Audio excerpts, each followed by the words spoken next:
All right, guys, welcome into Unpaved. Thank you for your patience. All that is situated and settled. And by the way, just let me give you a little time change and date change update starting on Monday. And maybe even your lunch, you get more people to come in. We got a bunch of people ready to go. Thanks for your patience. I don't have much of it either, but that's what happens. It's like a personal foul, right? And then you get traded like Tunsil. But we're here. It's Unpaved. Sean Salisbury along with Triple E, and we appreciate your patience. We will start Monday at 1 Eastern, and that's the time set till the cows come home. And it takes a long-ass time for the cows to come home. 1 Eastern is when we'll start, and that starts on Monday, this coming Monday. Grateful to have you in today. Man alive, is there stuff going on? We got Tiger dating the Trump. We got Lawrence pulling the Trump card on, not even the literal Trump card, but Lawrence pulling the Trump on his teammate, and those guys beefing a little bit. We've got college basketball, and JB and I discussed yesterday or teased yesterday how we're going to jump into, if you got a game or two to win, you're to the Final Four, you got to win both. What coach current in college basketball do you want through March Madness? How about Luke Potter at the University of Texas and Rory McIlroy? It kind of falls into the sensitive ass stuff that goes on in all the sports. And Devontae Adams, it's amazing what time you put in when a coach constantly recruits you. What'll happen to get a guy to come play for you, all that. And that's guys right there local in JB's territory. JB, welcome in. That's Coach JB. You know where he is on Twitter. You get his show, obviously, in the mornings. And Triple E is here. I'm the best producer in the business. I'm here. Again, we're sorry. Thank you for your patience, guys. We appreciate it. And we finally got it worked out. And thank goodness, thank goodness we're here on a Friday and taking you into your weekend. We start first with the Cowboys. What a shock. The arrogance of the Dallas Cowboys to not do anything, and then all of a sudden one guy leaves who's been there longer than the guy that's there. Boy, today's a sensitivity show when it comes to Rory McIlroy, it comes to Micah Parsons, DeMarcus Lawrence. They're all there, but it does start with the Cowboys. JB, what are you? How old are you right now? Hold it up, bitch. Yeah, you know your mic. Can't hear your mic. No, I'm talking. There's a point I'm trying to make. Yeah, your sound. You hear me? You're faint, but that's okay. While you're working that out, just chime in when you're ready. When we were talking on the pre-show, I know technology issues hit me. We're getting a ton of wind where I am. Trust me. I mean, it can be 80 degrees and the wind's blowing sideways, but no excuses. My point is, if you're 45 or older, you'll be dead by the time the Dallas Cowboys win a Super Bowl, probably, with the way they go about it. And you got me, Sean? You're still faint, my man. I can hear you. Whatever it was pregame show, you were good to go, my man. What about now? Yeah, you're fine. You're fine. Let's just roll. I think they can hear you. But Dallas Cowboys, man, what have they done? I'm 2 off seasons in now. The Dallas Cowboys are still made as many moves as you and I have when it comes to getting somebody on the Dallas Cowboys. Not a lot of weapons now. They're fighting, and one guy says a guy tweets too much, and he'll be winning. The other guy goes and says his current team's going to be a Super Bowl champion for the Dallas Cowboys. This tells me, JB, that number one, the Cowboys aren't anywhere close, right? It's not anywhere close. And two is that this situation with the Cowboys, this ain't just a knee jerk where one left and the other's pissed. There has to be some toxicity in that building.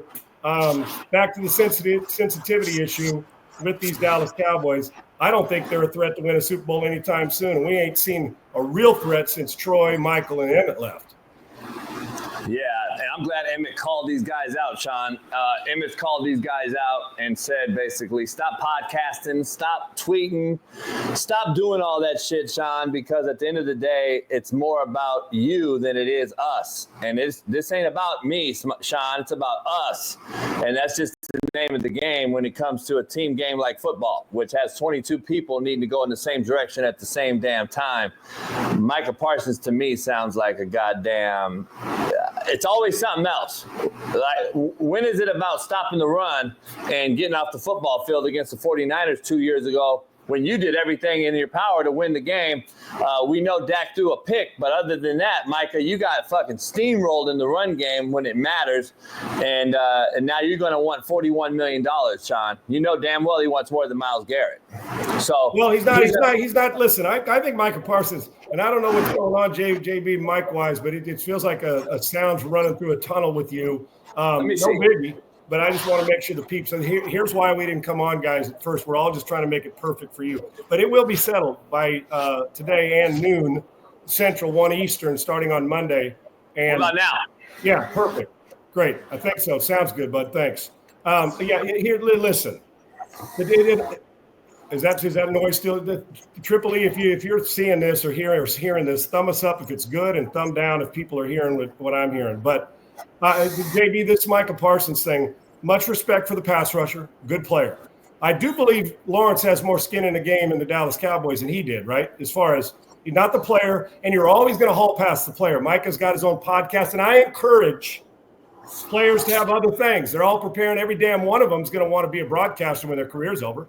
Most of them are trying to do it now. It won't be long before your damn 17-year-old high school player is running his own podcast while he's in high school and wants paid for it. Hell, that may already be the case out there, and is pissed if you're not paying him.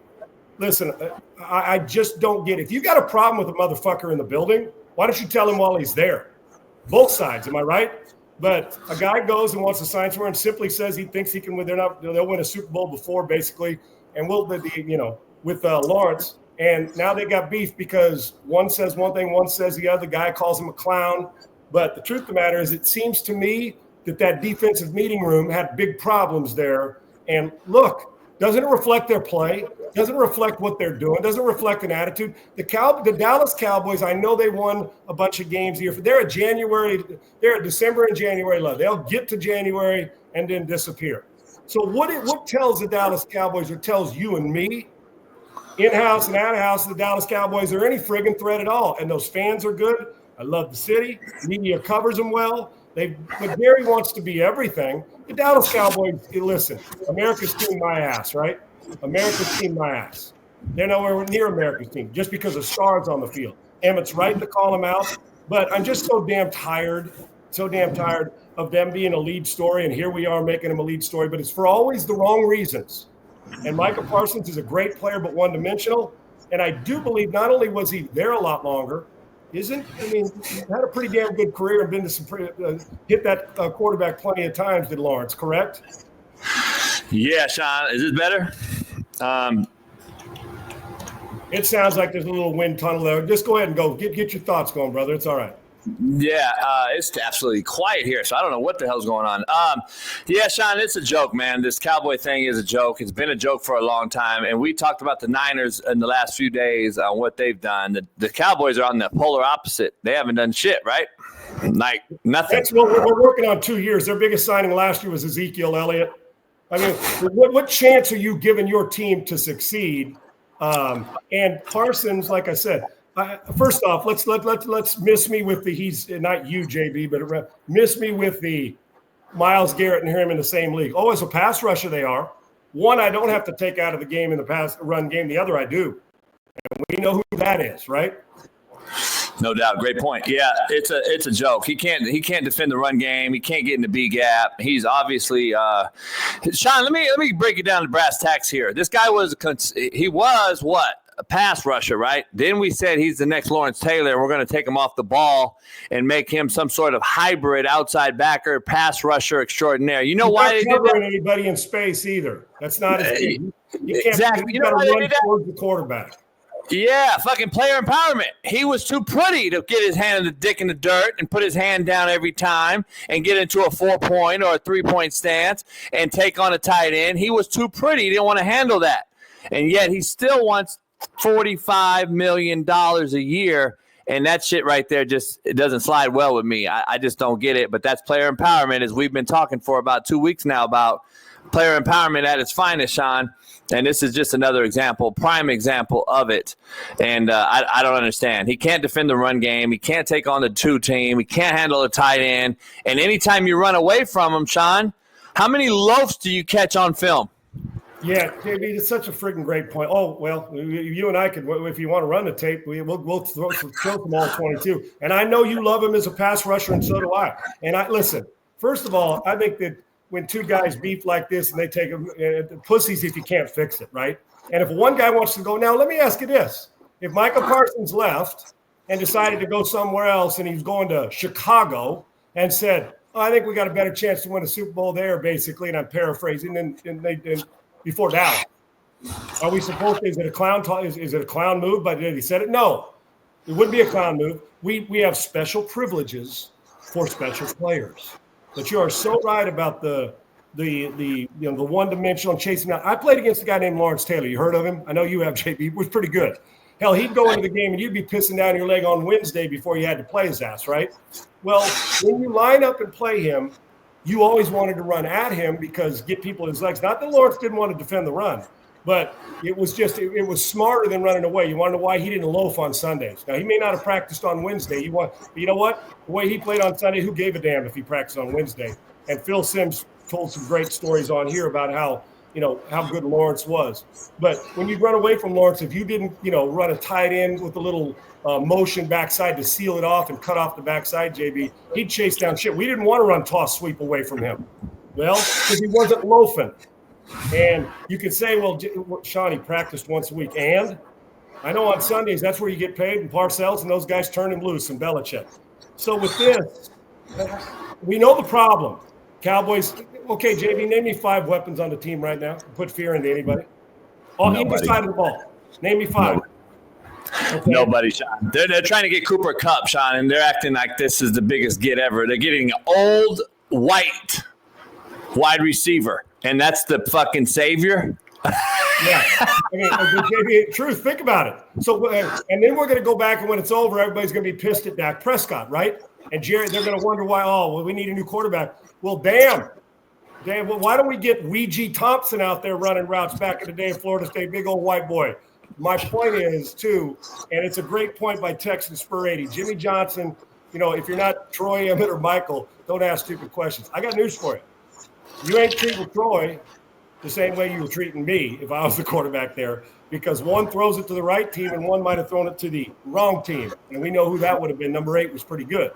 So you're not going to get treated the same, and they treat him like a sacred cow. But I really got a problem. So instead of what the problem is, and we know what it is, and it starts at the top and just kind of filters down. There's way too much hall pass going on from us in the media, way too much hall pass that they think 1 or 2 players. What good's it done? When's the last time they were in a Super Bowl? 94? Mid-90s? Right? So let's see, JB. Let's see, in 94. You remember, how old were you in 94, JB? In your 20s? Yeah, were you 20 somewhere? Sean, I fucking graduated in 94. There you go. There you go. You were out doing, at the Sadie Hawkins dance in 94, right? Where were you? You were already what, 40? Yeah, damn right. And trying to make sure I didn't have any gray hair. In 94, I was running away from Lawrence Taylor. That's exactly what I was doing. But the Cowboys. So how do we fix the solution? Not just with the Cowboys, although that's the focus. How do you fix the solution with player empowerment? Or has that ship already sailed? It's the 8-carat diamond ring, not cubic zirconia. You opened up Pandora's box, and they're going to run the show no matter who the coach is. Yeah, it's over. You can't put the paste back in the tube. What is Brian Schottenheimer going to say to Micah Parsons? First of all, who's that? Yeah. And the only person that can say anything is the big dog, Jerry Jones, because he is the face and voice of the organization. Does this surprise you, honestly? Does this surprise you? The Cowboys are so busy fixing, number one, what they don't do off the field to get players, and then on the field what they don't do well enough week in and week out. And then we spend more time talking about Jerry's press conferences, Dak Prescott's salary, Micah Parsons' wants, 2 guys that are battling back and forth because one thinks one tweets too much and the other thinks he's going to win a Super Bowl somewhere else, and we're calling teammates clowns. I wonder if that conversation took place in their meeting room. Doubtful. So with that, the Cowboys don't seem like a threat to me to do much of anything right now, JB. So how do we fix it? How do you fix it if you're the Dallas Cowboys? Do you just let it go and let it just fizzle away, which it will eventually, but it's March. It may not affect him in the fall. What does affect him is lack of talent a team that seems undisciplined and a team that doesn't know what's their offensive identity? They have no run game. They're not physical. No tight end. The tight end game got rid of Dalton Schultz in his prime. Yeah, and he's sitting here and he can't block you, JB. So yeah, it makes no sense what they're doing, Sean. Here's the thing I got to ask you though: why are you paying a guy $60 million? Like you're wasting this guy. If he is the guy you think he is, well, I don't 60 think mil says that he's the guy, right? They paid him like he's the guy. I don't think he's the guy. You don't think he's the guy. I think he's just another guy. But regular season, Sean, he's the guy. He's pretty fucking good. Well, regular season, he really, if everything was happening, if we could charge him being the guy or that guy between September and December, hell, he's a Hall of Famer. But once January hits, things disappear, and there's something missing, not only from him, but from the Dallas Cowboys. Does he remind you of another guy that they had named Tony Romo? I can. There's a long list, not just there, but in the league. And hey, God bless him. I'm not in his wallet, but for $60 million, I got to get something. And but what happens now? See, JB, he's not the type of guy who can carry a guy on his team on his back if you don't have players. There's been a handful of those guys the last couple, 2 decades that can. He's not one of them. But what he is give him good players, and he'll get you a certain place. Then you just got to be able to make 6 to 8 certain plays, throws, and lead and prevent throwing red zone interceptions when you get to January and then to February. Look at Jalen Hurts. Regular season does fine. He's a good player, ups and downs. But, man, when the pressure kicks in, that guy's balls drop down to his ankles, right? Opposite to some of the other guys. So, for me, and I know we love to talk about him. Hell, TV will talk about him for 2 straight weeks because of this. And eventually it'll go by the wayside, and we'll line up in September, and the Dallas Cowboys will put up some good games, some bad games, and they won't be around in January, and you and I both know it in 2025, 2026. Pretty simple. Yeah, it's just stupid money. It's unsustainable. I just think we put so much money. Sean, at what point, there's a question I have for you. At what point do we separate the salary cap and quarterbacks have their own cap? JB, I'm so glad you said. I was talking about this about a month ago on my show locally. I'm sure you've broached that on your show as well in the mornings, and it's worth it. It's not only a matter of if; it's not just if; it's a matter of when, because it is going to happen. You have to. What are you going to do when Mahomes comes back and decides he wants $80 million? And if I was him, why wouldn't you? It's like it's like the Live Tour. Go get some big money, secure it, and then go play some fun golf. When you're at a certain part of your career 5 years from now, or the next time Mahomes wants to redo his, and instead of taking money and then making sure the rest of the players have, if he wanted to, I say, we got one making 60. Is Dak Prescott, the production Dak Prescott's had compared to the production in the postseason and Super Bowls that Mahomes has, isn't Mahomes worth $80 million? According to the way the football quarterback structures, you'd say yes. Whether you think he's the best quarterback, production, right, JB? So at some point in time, when a quarterback gets to $90 million, $85 million in the next 3 years, how in the world can the rest of the roster keep up? It's going to be the front man in a band, and then then you and I playing the drums and guitar in the background. What are you going to do? You can't live like that. So they not only should they're going to have to say there's a special. You pay that quarterback whatever the fuck you want to pay him. You can pay him if you want to pay him $200 million and give him an incentive if he throws one touchdown pass in January for $1 million. Do whatever you want. If you want to, it's like in baseball. There's a luxury tax, obviously, but no salary cap. If you want to be the Dodgers and spend $8 billion, have at it. We're going to punish you on the luxury cap. I don't care how much you spend. Football's got to have a special quarterback exemption from the salary cap. And you watch, JB, you know what that'll do? It'll also make everybody else more competitive. Why? Frees up more money. And some may only pay their starting quarterback, like in Seattle, $40 million or $35 or $40 million. And now you got all the other money. But if you want to keep your guy, you pay him. And so that's coming, JB. And don't you think it has to for other teams to stay competitive? Doesn't it have to? Because if you can play defense and you got a quarterback, you got a chance, right? You play defense, got a quarterback, got a chance. The Cowboys don't play great defense. They got a quarterback, a regular season quarterback, and they don't win in January. So what chance are they going to have? And especially if Jerry's not going to not only go get players, but if you're going to continue to get players that don't live up to NFL standards or Super Bowl standards. Sean, what did they do this year already? Haven't they gone up in the salary cap? Say it again. Haven't they moved the salary cap up again this year? They put there was more money added to the salary cap this year. Yeah.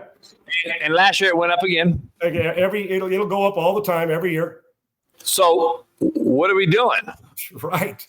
Like, why don't you just separate quarterbacks over here? Yeah.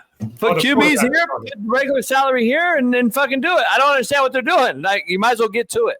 Yeah. And if you're fortunate that your quarterback makes 80 million and somebody else makes 30 million, you don't get the extra 50 to apply it to the salary cap. You pay your quarterback whatever you want.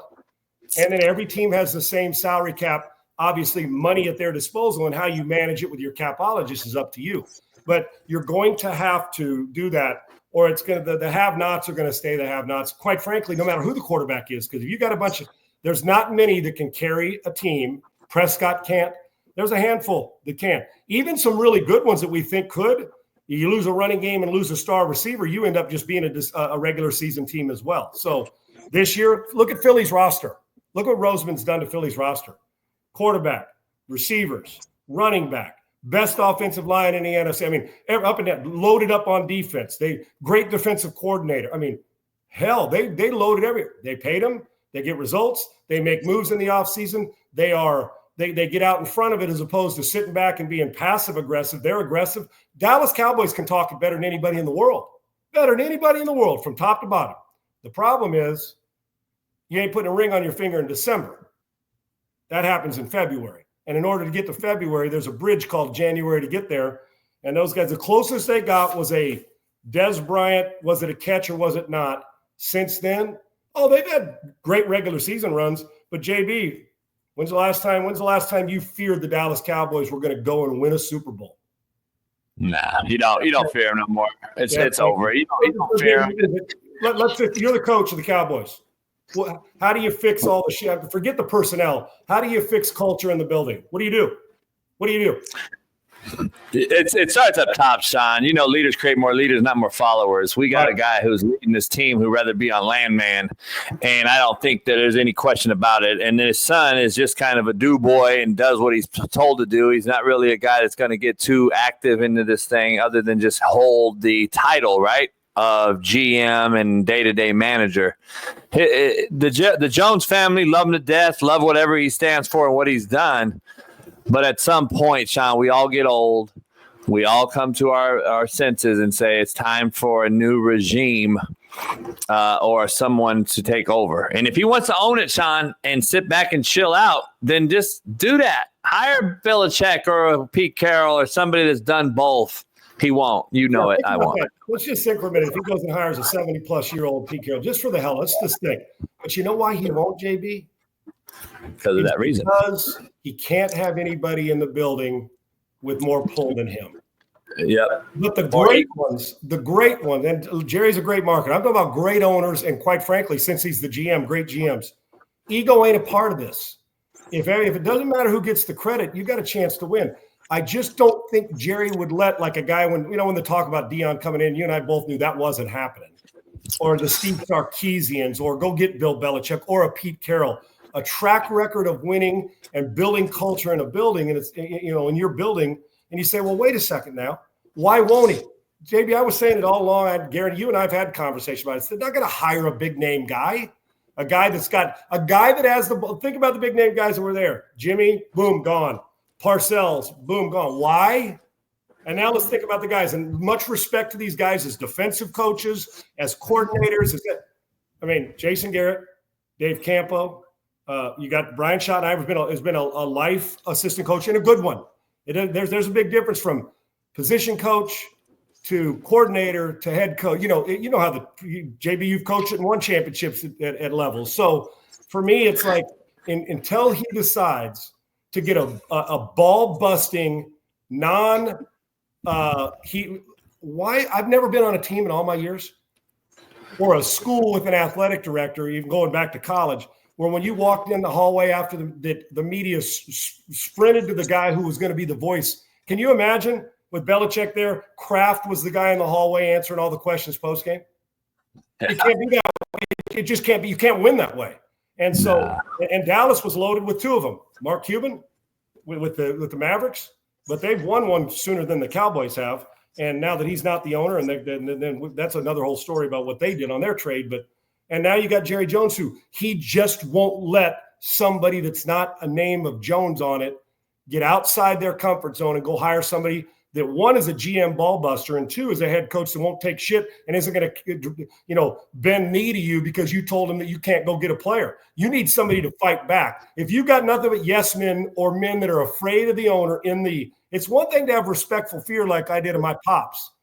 Just because my dad said, I'll be home at 5, make sure you're home. That meant make sure you were home.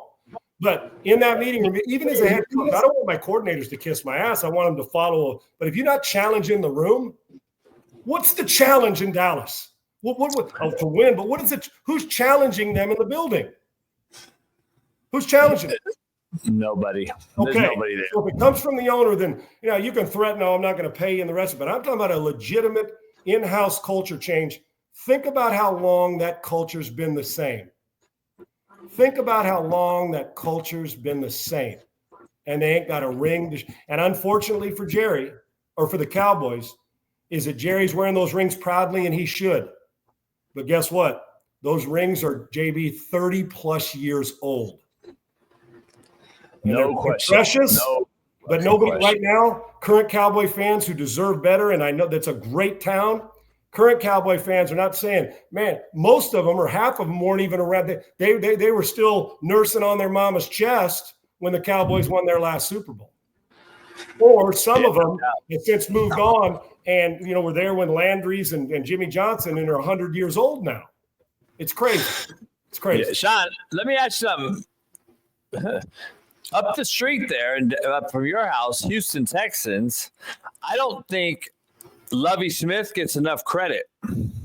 I don't think he gets enough credit, Sean. I'm going to be honest with you. What do you mean? What he built there.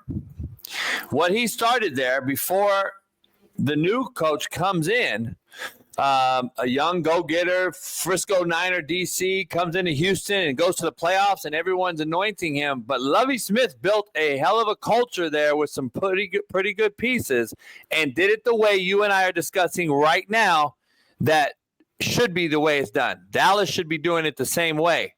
And Bill O'Brien tried when he started cutting loose D-Hop and all these guys, right? What did Dallas do? They sat on their hands, and they kept guys too long. And you've seen in Philadelphia, Howie Rosemans of the world and other guys, they're getting guys on their third years and letting them go.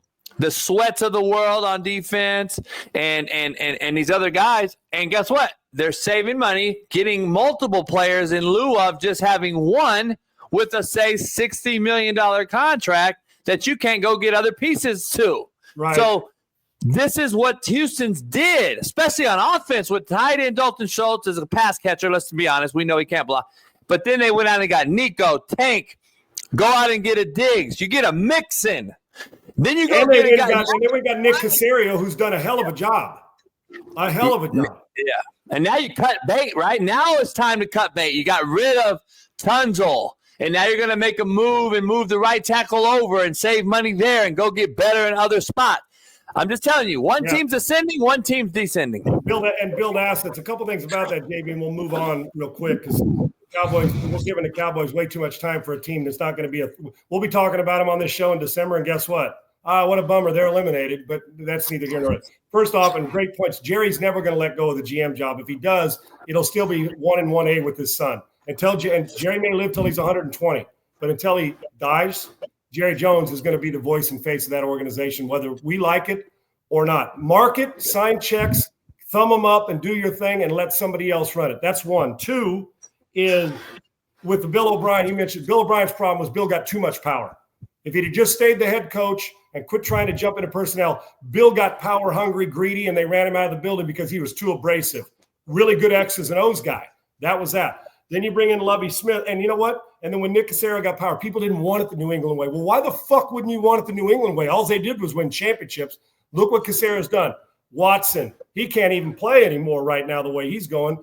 Nick Caserio's got assets. He got more assets for Tunsil. You want me to go over their draft picks? I don't need to tell you this. Think what they've done the last 2 or 3 years. The biggest mistake he did when he one and done coaches back-to-back years, people questioned what's going on. Well, the plan was they had the plan. And I believe they brought Lovie Smith in to calm shit down. That's exactly what they did. Calm it down, veteran coach. The only thing about Lovie, dude, would have passed him by, not X's and O's.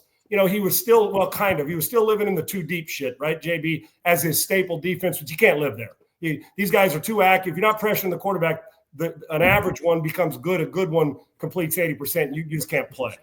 But he was too basic defensively, calmed it down, and a tremendous human being.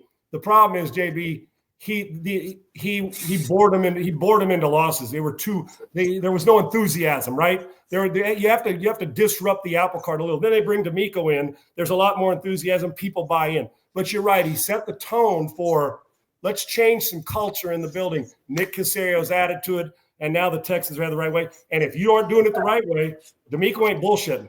Boom, you're gone. Whether you're a left tackle making 25, 30 million, whether you're an offensive coordinator who the year before was a hot commodity, Bobby Slowick to be a head coach. A year later, he's out. Offensive line, they're running him out. So some good stuff going on. But the Cowboys, I assure you, this topic will be just as hot as ever a week from now, 2 weeks from now, because I don't see any splash. If they were going to make a splash move, it better be in the draft. And I'm not sure one player ain't changing that franchise around. But the whole Lawrence and Parsons thing, it just reeks of what? This is who the Dallas Cowboys have been and will continue to be. Hey, JB, Flash Funding, dedicated to helping businesses grow and expand by providing the cash flow they need exactly when they need it. Instead of waiting on those receivables, businesses can access immediate funding to seize growth opportunities, cover operational costs, and maintain profitability. Great company, guys. Great company. Partner with a diverse range of businesses, not to support their success, but to offer financing solutions beyond what traditional banks can provide. 14 years of industry experience.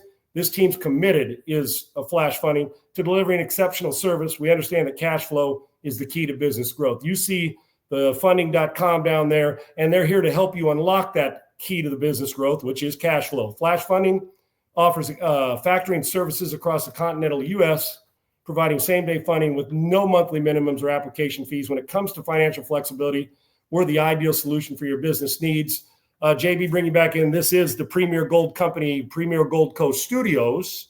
And you say, well, Sean, it's not a studio, but they're getting built and finished. And when they are rustic, throwback, vintage, you're going to love it. And you see JB stuff, he's got it set up about as good as anybody. So even though they're not studios, I like to think we're at least about as close as you can be without having a full-blown studio and you and I playing that Tiger Woods arcade game and hitting into a simulator, JB. And quite frankly, we could do a walkthrough together, teaching people about X's and O's, which we'll do on our telestrators as well. All right, JB, let me get to college hoops for a second. We're going to get back to football as well, because I do want to talk about Sean McVay's. I don't know if you touched on this on your show. I took my show off this morning. Is the Devontae Adams recruitment, right? They had a plan and they worked the plan. But to this college basketball, I asked you yesterday, JB, teased it. We're in the Final Four, and you and I are athletic directors.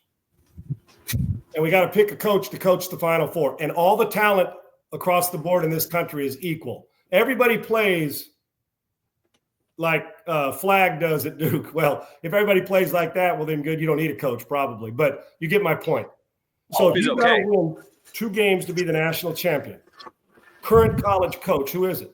As we head into March Madness, and next week we'll fill out our brackets as you guys will, and we'll have some contests and have some fun. I hope you guys will get involved with it with JB and I. JB, I know how much you love hoops.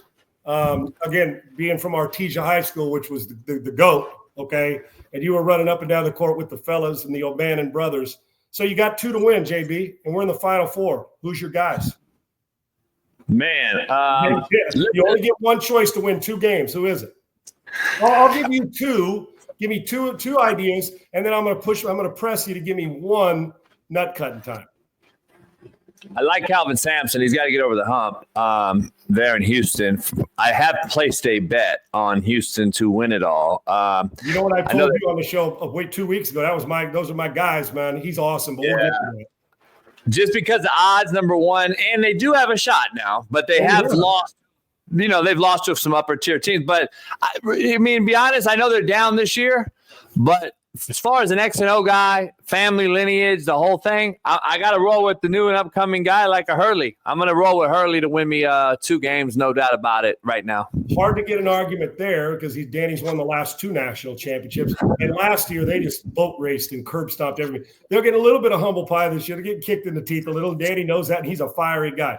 And you'll win a lot of championships with him because, to me, he can take a team that doesn't have a bunch of 5-star recruits, which is important, and make them good. But this one, all the talent's equal. I'm going to tell you 2 names to me, and this is no disrespect to guys that can go out there. I mean, there's been a lot of great ones, and there's currently a lot of great ones from Bruce Pearl. I mean, we can go up and down really good college basketball coaches. My 2 guys, one, if I want to punch you in the mouth and knock you around and have a team that will never go away, Tom Izzo's at the top of my list at Michigan State.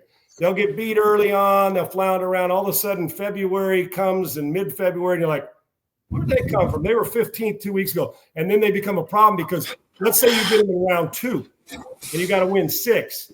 By the time you get to round 3, if you beat them, you're bloodied, your mouth's bloodied, your nose is broken, your one eye's got a patch on it, and you know you've been through a doggone fist fight.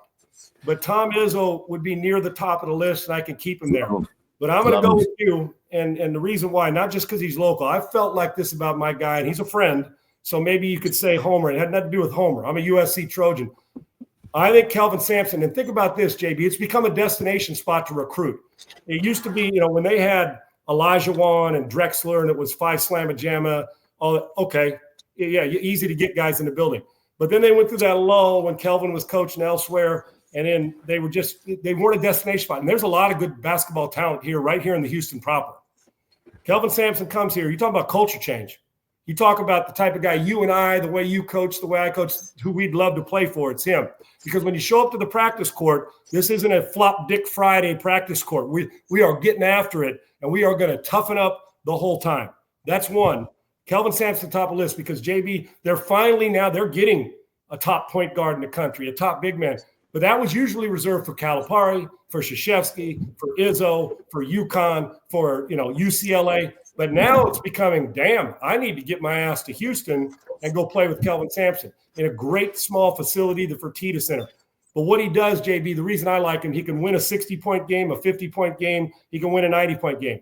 And I think they're different this year. We've been talking about him for a while. He's building a powerhouse program. Mark Few, we forget he's done a phenomenal job at Gonzaga. But JB, if you're a superstar here, player empowerment, well, I know that Coach Sampson, we've had conversations, embraces it to a point. He embraces NIL because if you can't beat him, you got to join him. But he embraces it to a point. Here's why. If you're a superstar and you're not playing defense or contesting shots, your ass is sitting next to him, even if it means 2 times up and down the court, you don't get to shoot that 3. That's just the way it works. And you play defense, you get to the offensive backboards, and you better stay fit and ready to go. I'm taking him because I cannot imagine, and they've been close. You mentioned it, JB, but they're on a roll. They broke the Big 12 record for consecutive road wins this year. They're going to be a number 1 seed, and I'm assuming. And when they get to that point, the last couple of years they've been hurt with key players, and they couldn't knock down shots late in the tournament game. Anybody that's seen a couple transfers in the way they've played, I'm not going to go through their whole roster from Cryer on down. They are big and physical. They're lengthy. They can test your 3-point shot. They beat you up on both sides on the backboards, and they will defend you. If they knock down shots as they get close, the Elite 8 and the Final 4, Kelvin Sampson's team can win the whole thing, and why not them this year? You give him what 8 one-and-dones like Cal had when he was at Kentucky and will eventually get with NIL at Arkansas. Kelvin Sampson wins a national championship. He's going to win one, and I think this is as good as any. In a Final 4, all things being equal, other than the head coach, Izzo close, give me Kelvin Sampson, knowing the way he works those guys. And the sacred cow isn't a sacred cow if you don't play defense. I love him for that. I'll take him as well, JB. And I'm telling you what, you bet him on Houston. I'm the same way. It's worth the risk for me because the reward's big. I love the University of Houston Cougars and Kelvin Sampson because they're fun to watch. Sometimes we see a defensive team. You know how Virginia used to play, slow it down, win 52-51. You're like, boy, what a boring game. And their play defense, it's like, damn. I mean, they put on the shorts for you. So I friggin' love it, and I love what Coach Sampson's doing there. Real quick before we get to hoops, JB, let me get this in as well. But before we get to hoops, be mulling this over here as I tell you about AI powered funding. Is the Rory McIlroy, Luke Potter at the TPC in a practice round? What Rory McIlroy did? What's the protocol for that, or is it once again the softness of athletes, or is there a reverence you're supposed to have at a practice round at on the PGA Tour? We'll get to that in a second. AI funding, the golden age is here, and AI-powered funding's here as well. The golden age of America is here, and you small business owners, there's opportunities everywhere, but you need to take advantage of the capital that's there, and capital is huge, and you got to take advantage of it. At ai.tricera.com, it's cutting-edge AI technology to match your business with the right funding sources instantly. Whether you need 250 grand or 100 million, we have the capital and programs for businesses of all sizes. Ray Smith, my guy from Tricera, he's the CEO. He's built a Fortune 100 level business credit and funding system powered by AI so you can secure funding faster than ever before. You don't want it to disrupt your personal credit. You want business to be business.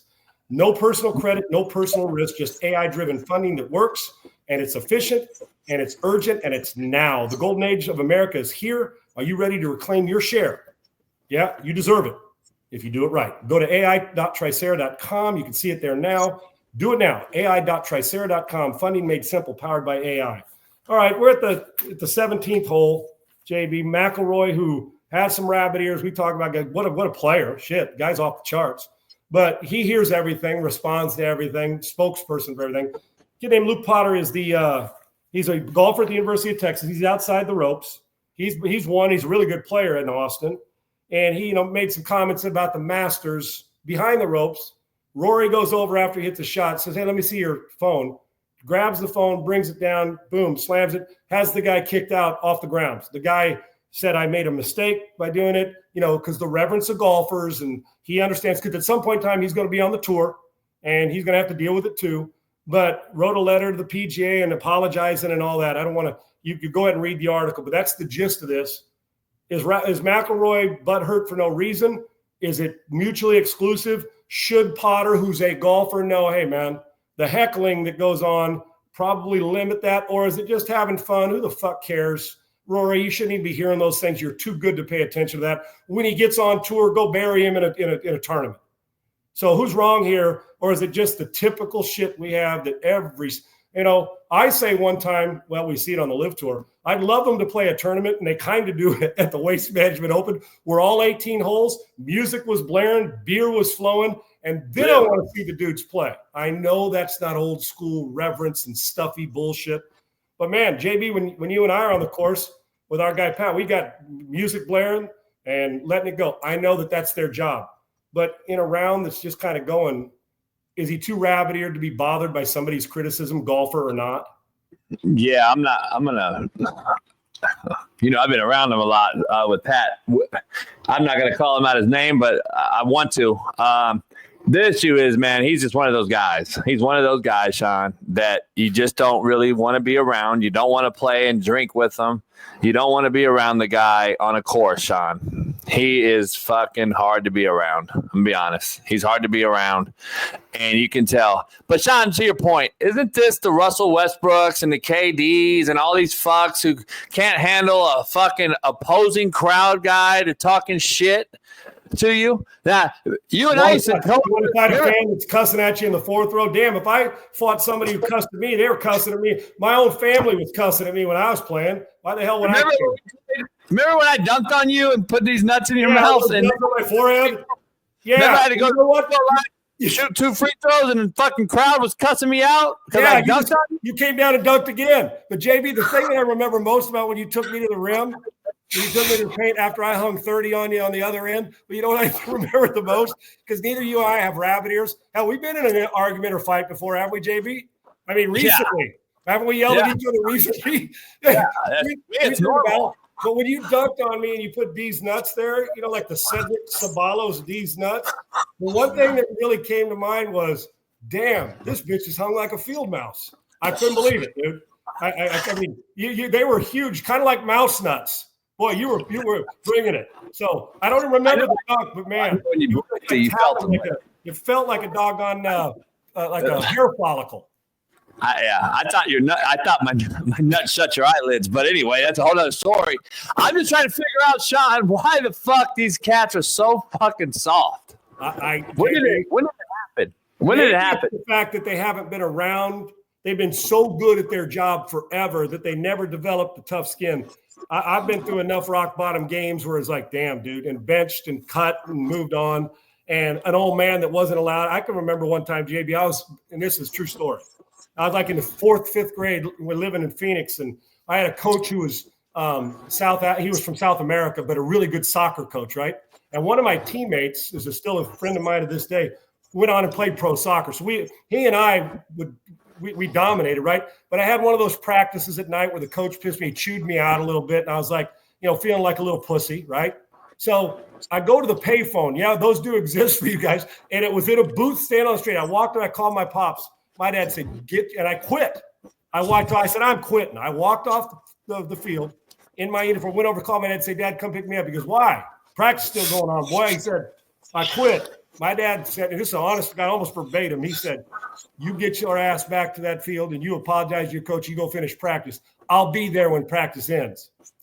From that time on, I may have battled coaches, but it was never because I was sensitive. It was because competitive. And so maybe it's the fact that they never went through – I'm talking about on the court. I don't know about their personal lives and adversity, but maybe they never went through somebody telling them they were full of shit when they were 12 or 16 or 22. Just on the court, maybe the success – and McIlroy's probably been a great golfer since he was 4. So, but I don't understand the sensitivity of criticism, especially if it's fair. Hey, Sean, I told my dad one day I didn't want to eat liver and beets, and he said, good, don't wear it. All right, don't eat it. Wear it. You'll wear it to bed. Like, there was no fucking option. Like, we weren't allowed to quit, Sean. We weren't allowed to do fucking nothing unless he said so. And I had the similar situation. My dad told me, go ahead and come home. You won't go back to school either. Yep. So, like, I didn't know what the fuck that meant. Right. Yeah, I didn't know what that meant, but I figured I'd get my ass whooped, so I just stayed at practice. So, I mean. JB, with that, what's crazy is that, when you're by the way, liver and fried potatoes, smothered in onions and ketchup, dude, I'll still eat it. I'll still eat it. Yeah, me too. But when you're young, though, you're a little bitch and you didn't want to eat the beets. And you were above it. Yeah, you were above it. Because it was cheap and we didn't have that much money, so it was paycheck to paycheck. It was that. It was Topper's fried spam. When people say spam, I said, dude, that's a fucking delicacy along with that Velveeta cheese. What kind of cheese do you buy that's on the aisles at the grocery store and not in the refrigerator? I'll tell you what kind. Velveeta. Okay. Velveeta cheese. Like you'll eat this liver and fried potatoes. You just we melted it over chips. Fucking lighter. Fucking true story. Fucking lighter melted shit. Yeah, so they would warm them up. There you go. The great judge. So I think it's probably just I don't want to say generational. I just think sometimes we get spoiled bitches that can't handle a little criticism. And I respect McIlroy's game. I'm sure he's fun to drink a pint with and have fun with, but a little sensitivity. Dude, if you're standing over a 3-foot putt at Augusta or on these and you miss it, or if you, tell me here, true story. When DeChambeau hits a long bunker shot to win last year and the shot of his lifetime to beat McIlroy, 2 times in the last 3 holes inside of 5 foot, what happened? He'd probably make those 1,000 times. So if you criticize that in his head, well, why is that a problem? Now, Luke Potter's a golfer. He's going to go through the same thing when he's on. He just is, or at a college tournament. Maybe not the timing, but I don't understand why people are so rabid here. They can't take somebody. If the shoe fits, wear the damn thing, man. Oh, well. Yeah. There's certain guys, Sean, that we grew up with, Kobe and Jordan and Bird and then, football wise, all the we liked it. We wanted it. Talk shit. We grew up with it. Well, now you can't talk shit. It was better to go on the road and play in another building because you wanted them to talk shit. I'm talking. Yeah, it has, and it would fire you up, and it has nothing to do with age. It has everything to do with how you went about it. Because I look at guys now, I almost feel like I think a guy like Lamar and Josh Allen, I'm thinking just football players or current basketball players. I think Shai Gilgeous-Alexander doesn't have a problem with Utah. I think he can go out and ball no matter what. Or Nikola Jokic. Or I look what. Even though Luka's been through it, he getting, all this stuff, goes to LA and says, you know what, they can talk all the shit they want. I'm just gonna go knock it out. I'm gonna go bury jump shots and do their thing. LeBron's rabbit ear, but LeBron's different. LeBron takes being rabbit ear and then goes out and hangs 30 on. He's been doing it, but he's still sensitive. But you're right. I just have never understood the same media that they're going to want to join, or the same fan base that they love. Somebody's critical. So maybe the timing of it by Luke Potter, but in truth, are we really here, JB? A camera clicks 4 fairways over and somebody's mad. I understand if a camera clicks in the middle of a guy's backswing and it's like, come on, man, where he stops and says, hey, stop the cameras. But practicing, knocking shots around, it had nothing to do with that when he was criticized. It had to do with the fact that it was sensitive to the fact that the shoe fit and he didn't like it. There's a reason, Sean, that he don't want nothing to do with the live. Because you know what? Oh. Music on every fucking hole, and you're hearing all kind of shit. And those are grown men. And by the way, there's some guys out there making, I think, about $600 million. Yeah. Oh, yeah. And like guy named John Rahm. How about DJ? 250, 300 mil. How about those guys? I didn't know that. They're figuring it out, Sean. There's plenty of PGA Tour and Live members that are tough as hell. And for me, I played in the Live Tour, like Pro-Am here at Houston, and it's like, damn, that's the kind of music I had in my cart, and it's piping loud. You can't even hear it. But you know what? Once you hear it once, it's like that's like stadium noise anyway. But that thing will go away too. But McIlroy always seems to be on edge a little bit where any criticism. But I'll tell you what, when you compliment them, they're there to high five you and dap you up till the cows come home, right? Never fails. JB, Davante Adams, Sean McVay, I think Davante said, he said, I was talking to Coach McVay more than I was talking to my wife. I believe I saw that he said that. You like that? Is it an over-ass kissing, or was that the reason he landed him, that's why he went there, because of the interest that he showed? Felt like it's not just going where you want to go. I tell recruits this, JB, all the time, and I'm sure you do the same thing, kids I train. Don't just go where you love. You better go somewhere they love you. And Sean McVay made it a point to let Davante Adams know not only was he welcome, he was loved to come to the building. Overboard or perfect? Perfect. Fuck, you can't do it enough. Relationships are everything. Obviously, and then now Davante Adams will go there and play for a guy like Matthew Stafford. And not only he knows he's loved now, Sean, you can get motherfucked by Sean McVay and understand where it comes from and why. And not going your fucking on the sideline and bitch and moan and pull one of these prima donna moves. Now you know, because it was set in stone from the jump, Sean. And this is the relationship we have.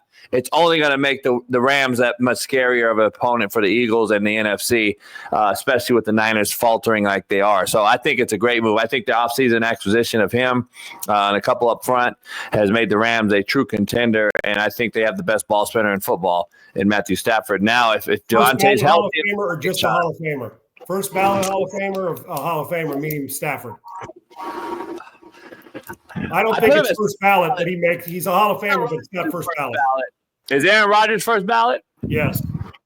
Then I think Stafford's first ballot. I got to leave 4 MVPs off the field. You can't, regardless of what happens the rest of his career. He's got a Super Bowl and he's won 4 MVPs. He's a first ballot Hall of Fame, regardless of the. Listen, if they're not voting for him, and you and I both know this, if they don't vote for Rodgers in the first ballot, whether you like his craziness and his, that's not. We're talking about performance. It would simply be personality driven, or you didn't like him for whatever, whether it's he didn't vax or whatever. Who cares about that? 4 MVPs and a Super Bowl and all the numbers to boot. He's a first ballot Hall of Famer. Stafford won't be, but Stafford will be a Hall of Famer. Yeah, and the only problem is who's voting. The voters don't know football anymore, and what's going to happen is they don't realize Stafford was in shit-ass Detroit for fucking 12 years. Numbers up. And they don't know that. And Aaron had what? One of the best teams every year in Green Bay and goes to the – so I don't think they realize that. And then when Stafford leaves and goes to a competent organization year one, wins it all. So if I'm thinking that way when I vote, I got to think, shit, what if he was fucking somewhere for 4 years prior? Does he get 2 or 3 more? One of the great moves that Sean McVay will ever make in his career, ever. And one of the great moves, I mean, what validation you go give up Goff and some ones to get Stafford, and immediately you grab yourself a Super Bowl ring. And he was a big reason why. JB, yeah, I'm going to give you my power rankings as we sit today in the NFC and AFC. We'll go one by one. I'll go one, you go one real quick. First, Philadelphia is number one in the NFC. Agree or disagree? Agree. Number two right now, I do believe, is the Rams. Agree or disagree? Agree. Number three, these next three, it comes down to Detroit, Washington, and probably Minnesota. Is that fair? Or you got Minnesota? Because the reason Minnesota, I don't know yet. I like what they've done. Dude, have you seen their offseason? It's epic, dude. Defensive interior, offensive interior. I mean, secondary, they kept the right. Is the quarterback primed and ready in Minnesota? The first four, it's Philadelphia, Rams, Washington, Detroit, or Detroit, Washington, because Detroit losing the coordinators. There's four. Five comes down to Minnesota, Green Bay. I don't know who else would be in the category. Agree or disagree? Fair? Yeah, I'm exactly with you. I probably have Detroit just because of the recent history. Washington, we don't know if it was just Detroit's third. Detroit quitter. Yeah, I'm gonna put Detroit 3, Washington 4 or 5 with Green Bay. I think Green Bay bounces back and is even better this year. No doubt about it. Okay, AFC. Is it Kansas City still, even though they lost in the Super Bowl? I'm going to say Baltimore. If I'm going in, Baltimore is one for me today. I don't think Lamar can get him over the hump. That's my biggest thing. I don't think he can get one going into the regular season if it started next week and we're here. Who is the number one power ranked team in your mind in the AFC?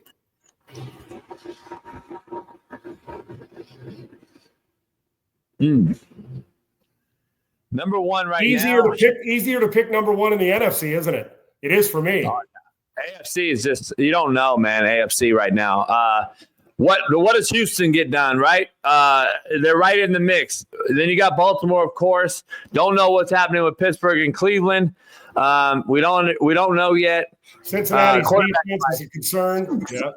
Cincinnati doesn't have a defense. We don't know what's happening there. And then other than that, you got a great team on the rise with the Chargers, Denver, 2 playoff teams, and now who in the AFC other than is Buff? See, I don't know.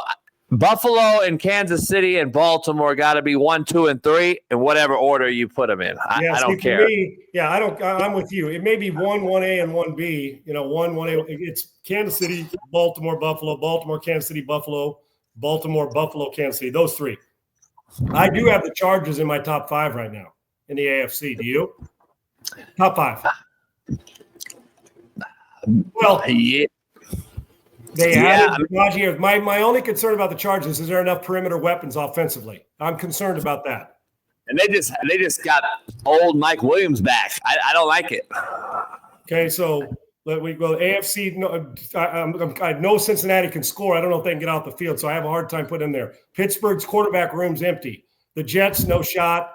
Then the AFC West, Denver, Kansas City, the Chargers, and they're all going to beat up on each other. The Raiders are improved. Really good division. The AFC South, Jacksonville, no. Tennessee, no. Indianapolis, no. Texans, the problem is, are you going to get another receiver to go with Kirk and Collins? And we know is the offensive line going to hold up? Because their defense is going to be a top 5 defense. You watch this year. And the quarterback's really good. And so that's the South. The AFC North, we hit the AFC East. Buffalo's there. No, the Jets. Miami will hover. I just don't know if they're physical enough. They'll finesse your ass. If you want a fraternity league, 7-on-7 league, give me Miami speed and open space. You ain't going to pull their flag. And nobody else in the East. Buffalo, Jets. Who else am I forgetting? Buffalo, Jets, Miami. What's my last team in the East? New England. That's not. And then you got the AFC. That's it in the AFC West. So I'm going to tell you what it is. It's 3 of those teams: Buffalo, Kansas City, Baltimore, whatever order you want, and probably give me the 2 teams in the AFC West, Denver and the Chargers competing for the top 5. There may be 3 teams in that division that I'd put in the top 5. 2 for sure. I think Denver's scary good, man. I do too. Underrated. they're going to be underrated in the power rankings because you still may not trust them yet, but I think you should. And Bo Nix proved he can play. All right, JB, let me get this in. I'm going to finish up with Tiger Woods and Vanessa Trump. Okay, Tiger Woods and Vanessa Trump. Hey, keep it. Hey, you got news too. You got your guy Fry or what's his name got fired today at Iowa basketball. 15 years. Been there a long time, man. Been there a long time. That'll be something we'll talk about through March Madness as well. JB, on the field, we spent a Premier Gold Studios, and you're looking for tangible assets. We all are, something we can hold on. It makes it simple because we can watch it. Football, as a quarterback, there was pressure all the time, getting hit in the mouth and wondering, man, this is pressure. You're in the red zone. And then all of a sudden you see it and you throw a pick and you can overcome it. You got another game. Well, with the tangible assets, kind of like Premier Gold, precious metals, the pressure to secure what you have gets a little better. But the pressure is much bigger when you leave your sport. Throw an interception in the red zone, next year you come back and do it most of the time. You may be under some pressure, getting knocked in the mouth by an outside edge rusher, throwing an interception in the red zone. You can overcome it. Plus, you're in your 30s when you're walking away, retirement. And then you get into another career. But what about real life retirement? The pressure of throwing a pick in real life. You're at the goal line in real life, you're close to retirement, and then all of a sudden the market, boom, crash. And then we saw that in 2008. You lose this, you lose that, and you're like, damn, I'm 67, I'm 59. How is the prime of my earnings? What do I do now? I blew it. I can't control the market, or an election year, whatever it is. And you're thinking, man, how do I protect this? How do I protect my retirement? And 401k and IRA, you put it in there, you say, man, I'm going to be good in retirement, right? And then all of a sudden, markets take a hit. Then another and another. And you watch your retirement take a hit too. And then on a bad day on Wall Street, ain't like just a bad day in a game. This is real life stuff, man. And it means losses to your retirement, and they add up. And the older you get, the harder it is to bounce back. Then you realize having a playbook that you follow and execute works. And we have that in financial security, and it's centered around financial security. It's not just about building wealth at Premier Gold Co. It's about keeping it and protecting it. And I've teamed up with Premier Gold, and I couldn't be more proud. Not only the studio name, and they're part of this, but also throwing your stuff in there because I want protection as well. Premier Gold's the best offensive line you can have in real life, and they've helped countless folks like you and me protect what we've worked hard for our whole life in physical gold, real tangible assets, stand the test of time. It's a long career, so make it work. Inflation, market swings, national debt, all of it eats away at your retirement, but not precious metals. Physical and gold can provide security and freedom, and Premier Gold makes it easy for retirees in that part of your life, whether you're about to be, whether you're in retirement or you're thinking about it, to own gold, offering expert guidance, a simple rollover process, and no hidden fees. That's what precious metals can do, having that playbook around financial security for Premier Gold. If you're close to retirement or already there, you need a plan to protect what's yours. Just like in the games we played, the real life timing is everything. But this isn't a game anymore. It is your future, your legacy, your life. So don't wait till it's late. Call my guys at Premier Gold today, 949-566-8666, to see how precious metals could help protect your retirement. That's 949-566-8666. Premier Gold's team standing by with free one-on-one consultation to walk you through rolling over your 401k or IRA into physical precious metals. It's as simple as picking up that damn phone. Premier Gold is the only team I trust. Nobody else gets it. That's where I'm going with to get that Premier Gold and get that gold and those precious metals and the tangible assets. And I recommend it to my listeners, friends, and family, and they're already chiming in to get it and say, Sean, I like this, and you will too. 949-566-8666, or go to secure.premiergold.com/Sean. That's secure.premiergoldco.com/Sean. 949-566-8666. Premier Gold, precious metals, tangible assets, protect your future. Secure.premiergoldco.com/Sean. JB, let's wrap this up. Tiger, Vanessa Trump. I know they've got children. Her ex-husband has said he embraces it. I think so. Where are we going with this? Is this a lifer? Is Tiger going to be part of the cabinet? Where are we going with this, man? What's going to happen? Now, who is she now? What's Trump? It's is it Donald? Is it Donald? It's not Eric, right? I could do it. It's like trying to, I mean, I don't mean this disrespectful, but one Kardashian with the Trumps, and I love them. Don't misunderstand. I love them. No wonder Tiger wears red on the golf course on Sundays.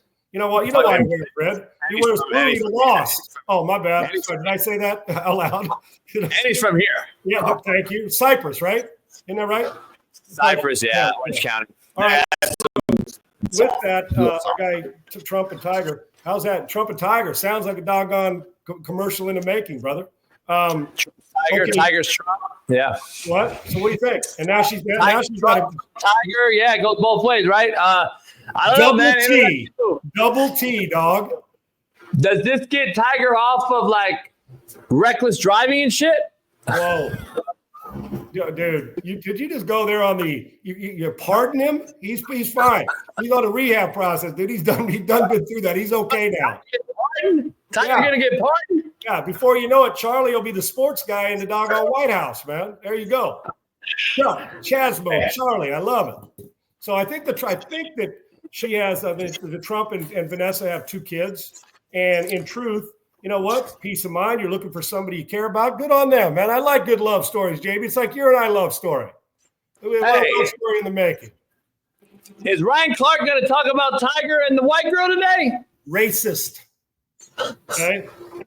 Racist. The only reason Tiger won tournaments is because let's see. Oh, yeah, it's coming. Somehow, some way, it's going to get spun. How dare a black guy and a gal get together. How dare them, right? How are we going to spin this one? Whose fault is this? You know what it's going to be? They're going to break down Tiger's game. They're going to break down Tiger's game, and they're going to throw it on there, and they're going to be a lapel. And the answer is going to be this. Yeah, probably wouldn't have got hurt if he wasn't dating a white chick. Yeah, is that what it's going to be? Or if he wasn't dating a conservative. Yeah, are we really headed there? Did you just put that on there, JB? I mean, I'm just saying, Ryan Clark, I'll leave it to him. Fucking, we'll never know. I'm just saying, hey, look, shout out to Bruce Pearl. That narrative's going to be constantly off the charts. But good for Tiger and good for Vanessa, and good that the Trumps embrace Tiger as part of that and the respect. I like a good love story, JB. I really do.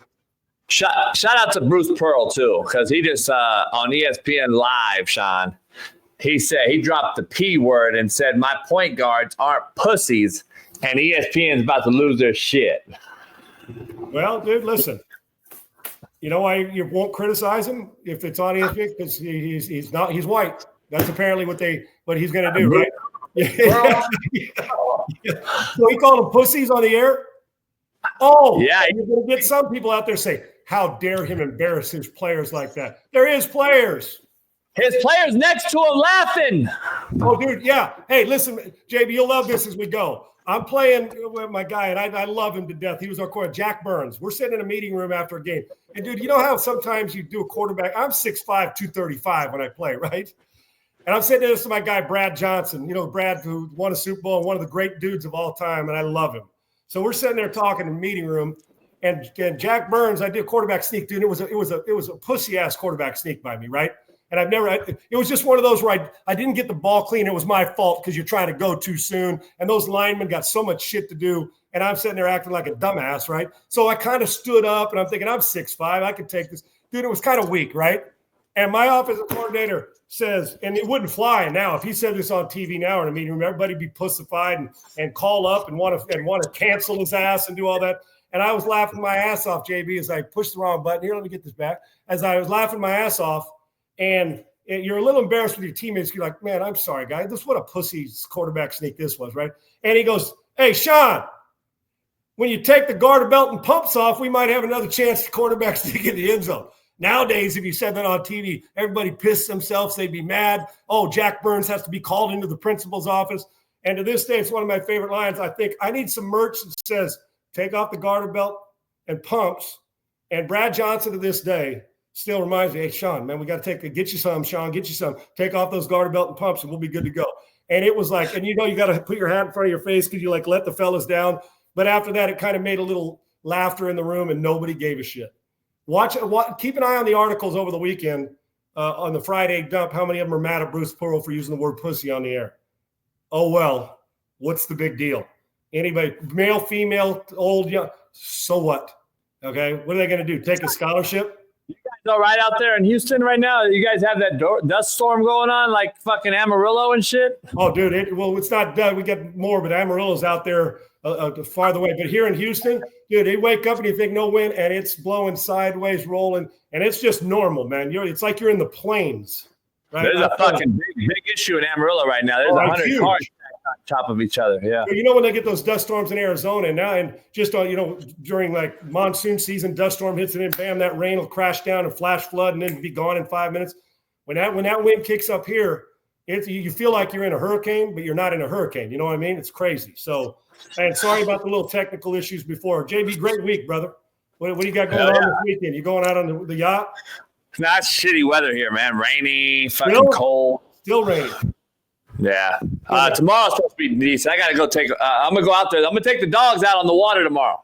Okay, sweet. I like it. JB and I got similar dogs, and we'll get them together too. Mine haven't eaten a palm tree yet that cost JB about 30 grand, but other than that, right in the backyard, eat a palm tree and you got to construct a new one. But I love them. Hey, I love them. I'm gonna take them out to the salt water tomorrow. I might throw one of them fuckers in there if they fuck around. But yeah, I'm gonna tomorrow on the yacht, Sean. Yacht. I quit calling it a boat, dude. I got one of those paddle boats. I ain't got the yacht yet, but I'm working on it when I get my invite. And we'll drive. I might buy with your money, of course. I might buy like a house on Conroe or something. Well, guess what? Then we'll be closer. And I can't wait to have us in studio together, brother. Hey, JB, thank you. Triple E, the best in the business. Laura Palmisano, we're so grateful to have you behind the scenes, and Craig Larson. We'll do this again. Remember, the time change for you live viewers is Monday, 1 Eastern, and it's sitting there, and we'll be started at 1 Eastern Pacific. And we got it going on. And Triple E, always grateful for you, brother. I love you. JB, love you, man. Thanks for the great stuff. And by Monday, the Dallas Cowboys, something else will happen, and it will not be good for the football team, which is normal. For JB and myself and Triple E and Unpaved, and for you guys, thank you. Such great insight from you guys. Love it. And to Tiger and Trump, Vanessa, a good love story. Can't wait to see it. And Tiger, keep wearing red. There's a reason. Winner, winner, chicken dinner. See you on Monday, 1 Eastern. Have a good one.